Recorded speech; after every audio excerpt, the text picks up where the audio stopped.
ಮಾಡ್ಲಾ? ಓಂ ಶ್ರೀ ಗುರು ಬಸವಲಿಂಗಾಯ ನಮಃ. ವಿಶ್ವಗುರು, ಧರ್ಮಗುರು, ಸಾಂಸ್ಕೃತಿಕ ನಾಯಕ, ಸ್ತ್ರೀ ಕುಲೋದ್ಧಾರಕ ಗುರು ಬಸವಣ್ಣನವರ ಹೃದಯ ಮಂದಿರದಲ್ಲಿ ಸ್ಮರಿಸುತ್ತಾ 770 ಅಮರಗಡಗಳ ಪಾದಗಳಿಗೆ ಶರಣು ಶರಣಾರ್ಥಿ ತಿಳಿಸುತ್ತಾ, ಇಂದು ಈ ಪರಿಸು ಮೇಲೆ ಆಸೀನರಾದಂಥ ಎಲ್ಲ ಶರಣ ತಂದೆ ತಾಯಿಯರಿಗೂ ಹಾಗೂ ಅಪ್ಪಾಜಿಯವರಿಗೂ ಅನಂತ ಅನಂತ ಶರಣು ಶರಣಾರ್ಥಿಗಳು. ಎನ್ನ ವಾಮ ಕ್ಷೇಮ ನಿಮ್ಮದಯ್ಯ, ಎನ್ನ ಹಾನಿ ವೃದ್ಧಿ ನಿಮ್ಮದಯ್ಯ, ಎನ್ನ ಮಾನ ಅಪಮಾನ ನಿಮ್ಮದಯ್ಯ, ಬಳ್ಳಿಗೆ ಕಾಯಿ ದಿಮ್ಮಿತೆ ಕೂಡಲ ಸಂಗಮ ದೇವ ಅಂಬಂತೆ ಬಸವ ಅಣ್ಣವರು ಅವರು ಶರಣ ಜೀವನವನ್ನೇ ಈಗ ಪ್ರಾರಂಭ ಮಾಡ್ತಾ ಇದ್ದಾರೆ. 12ನೇ ಶತಮಾನದಲ್ಲಿ ಯಾವ ರೀತಿ ಶರಣರು ಬಸವಣ್ಣನವರು ಎಲ್ಲರನ್ನು ಒಟ್ಟುಗೂಡಿಸ್ಕೊಡು, ಇವ ನಾರವ ಇವ ನಾರವ ಇವ ನಾರವ ಎಂದೆನಿಸರದೆ, ಇವ ನಮ್ಮವ ಎಂದೆನಿಸಯ್ಯ, ಕೂಡಲ ಸಂಗಮ ದೇವ ನಿಮ್ಮ ಮನೆಯ ಮಗನೆಂದೆನಿಸಯ್ಯ ಎಂಬಂತೆ ಎಲ್ಲರನ್ನು ಹಳ್ಳಿಗೆ ಹೋಗಿ ಅವ್ರು ಪಡುವ ಶ್ರಮ ನೋಡಿದ್ರೆ ಬಹಳ ನಮಗಷ್ಟು ದುಃಖನೂ ಆಗ್ತಾ ಇದೆ, ಆಮೇಲೆ ಸಂತೋಷ ಕೂಡ ಆಗ್ತಾ ಇದೆ.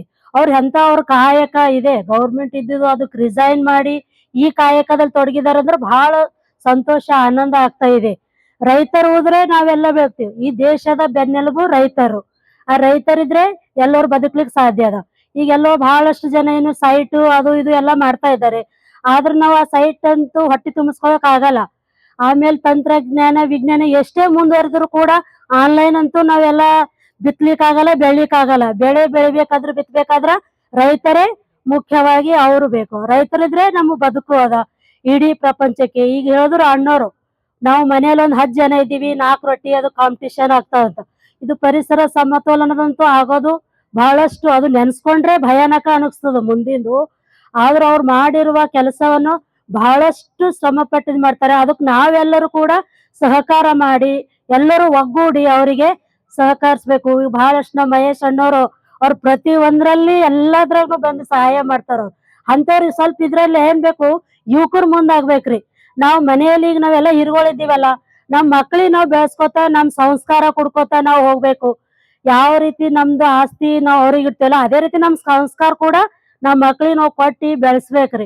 ಬೆಳೆಸಿ ಇಡೀ ಜಗತ್ತಿನಾದ್ಯಂತ ನಮ್ಮ ಭಾರತ ದೇಶ ವಿಶ್ವಗುರು ಅಂತೇಳಿ ನಾವ್ ಯಾವ ರೀತಿ ಮಾಡಿ ಸಂಸ್ಕಾರದಲ್ಲಿ ಸಂಸ್ಕೃತಿಯಲ್ಲಿ ಅದನ್ನು ನಾವು ಮುಂದುವರ್ಸ್ಕೊಂಡು ಹೋಗ್ಬೇಕು. ಪ್ರತಿಯೊಬ್ಬರ ಜವಾಬ್ದಾರಿ ಇದೆ, ಇದು ರೈತರದಷ್ಟೇ ಇಲ್ಲ. ಆ ರೈತರಿಗೆ ಸಮಸ್ಯೆ ಇದ್ದಾಗ ಎಲ್ಲರೂ ಕೂಡಿ ಅವರಿಗೆ ಸಮಸ್ಯೆಗೆ ಬಗೆಹರಿಸ್ಬೇಕು. ನಾವೆಲ್ಲ ಕಾನೂನಿಗೆ ಅವ್ರ ಜೊತೆ ನಾವು ಹೋರಾಟ ಮಾಡ್ಬೇಕಾಗ್ತದೆ. ಅವ್ರ ರೈತರು ಎತ್ತುಗಳರ ಅವ್ರು ಅಷ್ಟೇ ಮಾಡ್ಲಿ ಅಂದ್ರೆ ಇದು ಸಮಸ್ಯೆಗೆ ಪರಿಹಾರ ಸಿಗೋದಿಲ್ಲ. ಎಲ್ಲರೂ ಈಗ ನಮ್ಮಲ್ಲೇನು ಹೊಲ ಇಲ್ಲ ಎತ್ತಿಲ್ಲ, ಆದ್ರೆ ಅವ್ರು ಮಾಡಿರುವ ಕೃಷಿ ಕಾಯಕ ನೋಡಿ ಬಹಳಷ್ಟು ಸಂತೋಷ ಅನಿಸ್ತಾ ಇದೆ. ಮಾಡೋರಿಗೆ ನಮ್ ದೇಶದಾಯ್ತು ನಾವು ಸಹಾಯ ನಾವು ಮಾಡ್ತೀವಿ. ಅಣ್ಣವ್ರು ಯಾವಾಗ್ಲೂ ಏನ್ರ ಆದ್ರೂ ಹೇಳಿದ್ರು ಮಾಡ್ತೀವಿ ಅಂತ ಇಷ್ಟ ಹೇಳಿ ಎಲ್ಲರಿಗೂ ಅನಂತ ಅನಂತ ಶರಣು ಶರಣ.